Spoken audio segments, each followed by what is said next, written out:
আপনারা দেখছেন জেলা বার্তা, আপনাদের সঙ্গে আমি শান্তিপ্রিয়া। করুম গ্রাম পঞ্চায়েতের ইন্দ্রডাঙ্গা প্রাথমিক বিদ্যালয়ের ছাত্রছাত্রী ও অভিভাবকদের পথ অবরোধ। বীরভূমের করুম গ্রাম পঞ্চায়েতের ইন্দ্রডাঙ্গা প্রাথমিক বিদ্যালয়ের শিক্ষক না থাকায় পথ অবরোধ করা হয় শুক্রবার। স্কুলের শিক্ষক শিক্ষিকা না থাকায় বেহাল দশা স্কুলের পঠন পাঠনের। স্কুলের ছাত্রছাত্রীদের ঠিক মতন পঠন পাঠন না হওয়ায় আজ তারা বীরভূমের নলহাটি থানার 14 নম্বর জাতীয় সড়কের উপর অবস্থিত চামকি বাগান মোড়ে বসে পথ অবরোধ করলেন। তাদের দাবি অবিলম্বে সেই স্কুলের শিক্ষক নিয়োগ করতে হবে।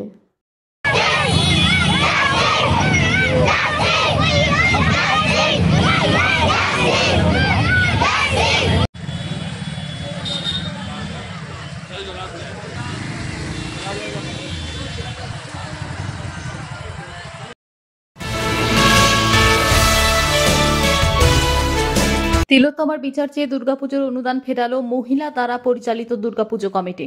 যেখানে মহিলাদের সুরক্ষায় নেই সেখানে অনুদান দিয়ে কি করব। শিলিগুড়ি হাকিমপাড়ায় মহিলা দ্বারা পরিচালিত 21 বছরের আহ্বান ক্লাবের এই দুর্গাপুজোয় অনেকটাই কমানো হলো পুজোর খরচ। গত বছর তুলনায় এবছর অনুদান বাড়লেও অনুদান নিতে নারাজ পুজো কমিটির সদস্যরা।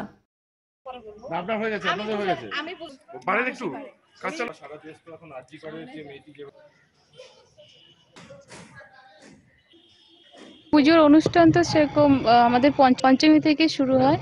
এখন তো উনি তো বললেনই, যেহেতু ইসের জন্য প্রবলেমের জন্য একটু এখন সব কিছু শর্ট করেই হচ্ছে, মানে জাস্ট পুজো করতে হয় তাই করছি। সবারই তো মানে মেন্টালি দিক দিয়েও কেউ প্রিপেয়ার নেই, জাস্ট পুজোটা করা হবে তাই সিদ্ধান্ত কি আমরা নিজেরাই সব করব। হ্যাঁ, ওটা আমরা নিচ্ছি না, এই জন্য কোনো জাস্টিস এখনো কেউ পাওয়া যায়নি ওনার জন্য কিছু হয়নি। যেহেতু আমরা একটা মেয়ে আর মায়েরই পূজা হবে, তার জন্য আমরা ওটা অ্যাকসেপ্ট করতে পারবো না কোনোভাবেই। কত বছর তো নেওয়া হয়েছিল, হ্যাঁ এই পরিস্থিতির জন্য এটা নেওয়া হচ্ছে না।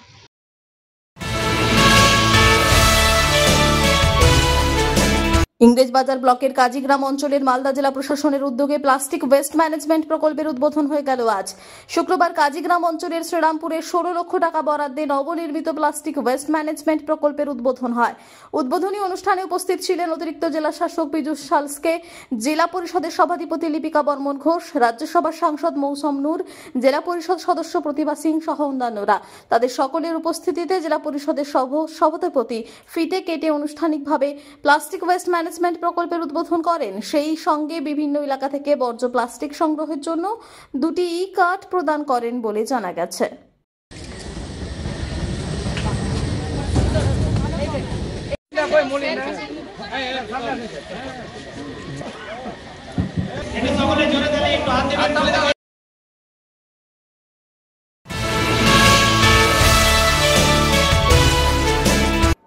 বিশ্বের উষ্ণায়ন বেড়েই চলেছে, তা থেকে রক্ষা পাওয়া একমাত্র পথ হলো বেশি করে বৃক্ষরোপণ।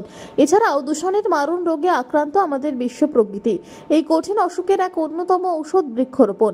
মানুষের চাহিদার কারণে দিন দিন ব্যাপক হারে বাড়ছে অরণ্য উচ্ছেদ, যার কারণে প্রকৃতি ভারসাম্য হারাচ্ছে। সুস্থ জীবনযাপনের জন্য দূষণমুক্ত এবং সুস্থ পরিবেশ একান্ত প্রয়োজন। দূষণমুক্ত সুস্থ পরিবেশ গঠনে বৃক্ষরোপণ অত্যন্ত জরুরি, কারণ আমরা জানি একটি গাছ একটি প্রাণ। তাই পরিবেশের ভারসাম্য বজায় রাখতে প্রতি বছরের মতো এবছরও বিশ্ব নবী দিবসের প্রাক্কালে বীরভূম জেলার দুবরাজপুরের ইসলামপুর মখদুম আশরাফ সমিতির উদ্যোগে বৃক্ষরোপণ কর্মসূচি নেওয়া হলো ইসলামপুর মাদ্রাসা আশরাফিয়া রিজভিয়ার মাঠে। এদিন 25টি বৃক্ষরোপণ করা হলো মখদুম আশরাফ সমিতির পক্ষ থেকে। সেই গাছগুলির রক্ষণাবেক্ষণের জন্য ইটের বেড়া দিয়ে ঘিরে দেওয়া হলো। উল্লেখ্য, গত বছর ইসলামপুরের ঈদগাহ কবরস্থানে প্রায় 50টি বৃক্ষরোপণ করা হয়েছিল। সেগুলি রক্ষণাবেক্ষণের জন্য প্লাস্টিকের বেড়া দিয়ে ঘিরে দেওয়া হয়েছিল। মখদুম আশরাফ সমিতির সদস্য আসিফ আহমেদ জানিয়েছেন, 24 বছর ধরে আমরা সমিতির পক্ষ থেকে নবী দিবস উপলক্ষে নানান সামাজিক কর্মকাণ্ড করে থাকি।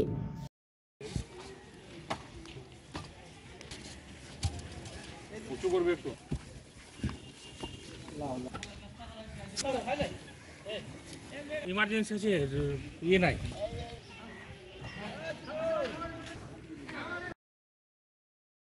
নিয়ে নিচ্ছে একটি ছোট্ট বিরতি, ফিরে আসছি বিরতির পর। সঙ্গে থাকুন ভয়ের সঙ্গে নির্ভয়ে। সিউড়িতে অত্যাধুনিক চিকিৎসা পরিষেবা নিয়ে এলো সৃজন পলিক্লিনিক। ওষুধের দোকান সহ অত্যাধুনিক মানের প্যাথোল্যাব, কম্পিউটার তথা অত্যাধুনিক মেশিনে রক্ত, মল, মূত্র ও থাইরয়েড পরীক্ষার সঙ্গে এখানে রয়েছে বিশিষ্ট চিকিৎসকদের বসার চেম্বার। রোগীদের স্বাচ্ছন্দ্যের কথা ভেবে সম্পূর্ণরূপে এসি নিয়ন্ত্রিত সৃজন পলিক্লিনিকে রয়েছে বসার সুবন্দোবস্ত, বিশুদ্ধ পানীয় জল ও টয়লেটের ব্যবস্থা। এখানে বসছেন সিউড়ি সদর হাসপাতালের বিশেষজ্ঞ চিকিৎসক সহ অন্যান্য শহর ও হাসপাতালের বিশিষ্ট চিকিৎসকরা। সৃজন পলিক্লিনিক ও প্যাথোল্যাব, সিউড়ি, বীরভূম। সিউড়ি সদর হাসপাতালের পাশে ফাঁড়ি ঘরের উল্টো দিকে।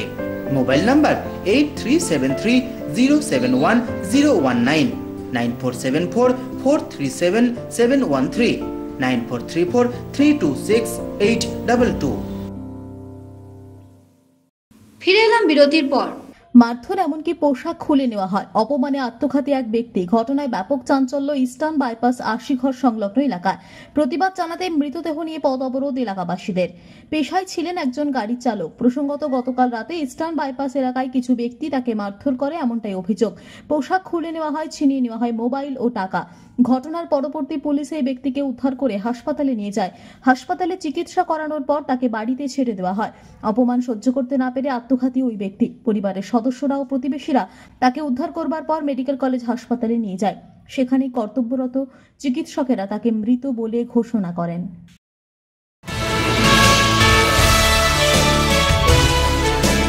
বাঁকুড়া জেলার সোনামুখী থানার চূড়ামণিপুর জঙ্গল সংলগ্ন এলাকায় মর্মান্তিক পথ দুর্ঘটনায় আহত কমপক্ষে 30। আহতদের নিয়ে আসা হয়েছে সোনামুখী গ্রামীণ হাসপাতালে। দুজনের অবস্থার অবনতি হওয়ায় তাদের রেফার করা হচ্ছে বিষ্ণুপুর সুপার স্পেশালিটি হাসপাতালে। স্থানীয় সূত্রে জানতে পারা যায়, আজ একটি বেসরকারি বাস যাত্রী বোঝাই করে বিষ্ণুপুর থেকে সোনামুখীর দিকে আসছিল। দ্রুত গতিতে আসা বাসটি চূড়ামণিপুর সংলগ্ন এলাকায় এসে সামনের একটি চাকা ব্লাস্ট হয়ে যায়। এরপরেই দ্রুত গতি সম্পন্ন বাসটি নিয়ন্ত্রণ হারিয়ে রাস্তার পাশেই থাকা জঙ্গলে একটি গাছের সজোরে ধাক্কা মারে। ঘটনায় আহত হয় বাসে থাকা কমপক্ষে 30 জন যাত্রী।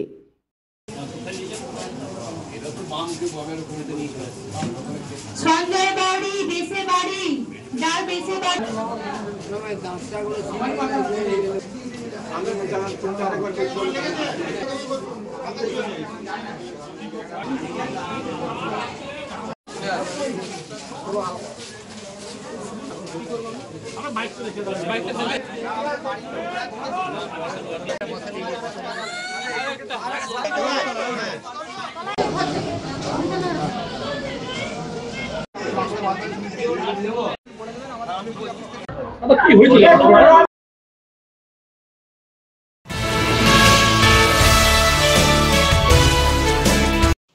মোবাইলে আসক্তি কমানোর লক্ষ্যে ফুটবল প্রতিযোগিতার আয়োজন লোকপুরে।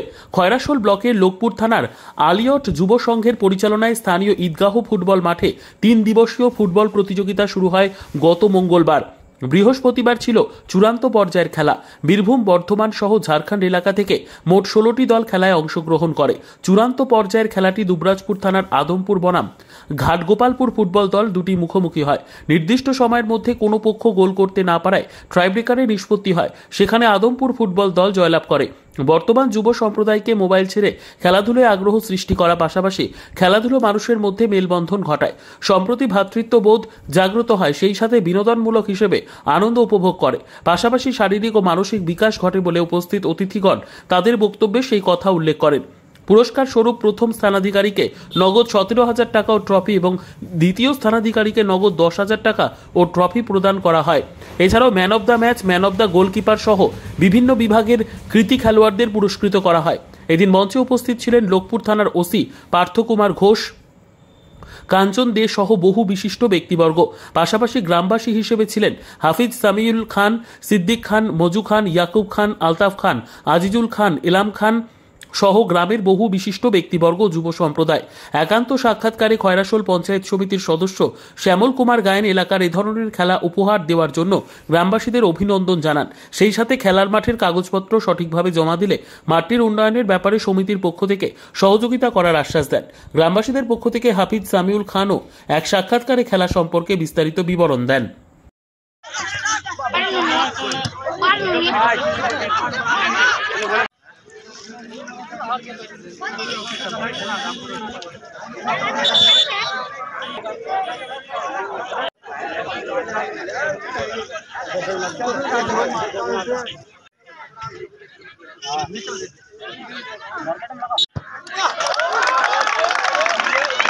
আমাদের মাঠের মধ্যে আসুন।